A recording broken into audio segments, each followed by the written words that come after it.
All right, everybody. Let's continue on with Daniel.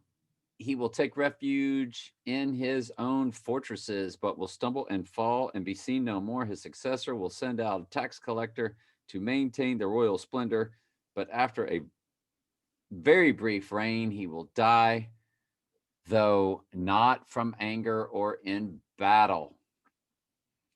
The next to come to power will be a despicable man who is not in line for royal succession. He will slip in when least expected and take over the kingdom by flattery and intrigue. Before him, great armies will be swept away, including the covenant prince. With deceitful promises, he will make various alliances. You could look into this very deeply about current events, past events. This is this is and always has been when I go back and forth between Daniel and Revelation, and when I read all the way through the New Testament. This section is my toughest stuff to understand until we get later on down in this chapter and get to the abomination that causes desolation. You can see that the king of the north is the Antichrist. But other than that,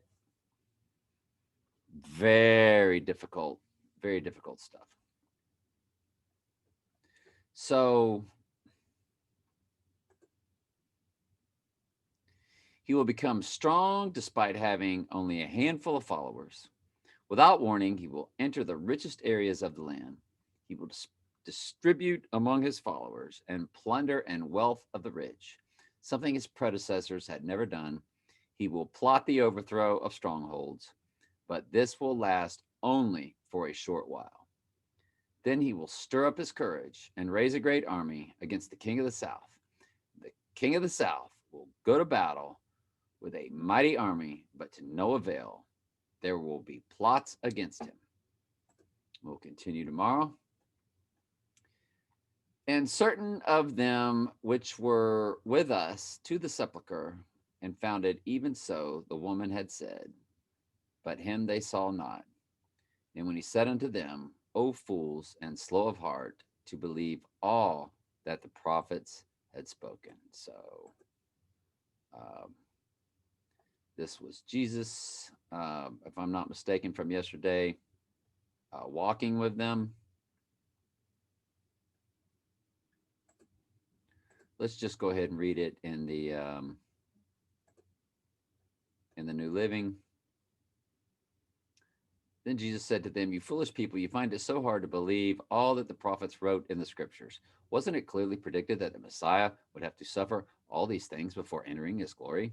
Then Jesus took them through the writings of Moses and all the prophets, explaining from all the scriptures the things concerning himself.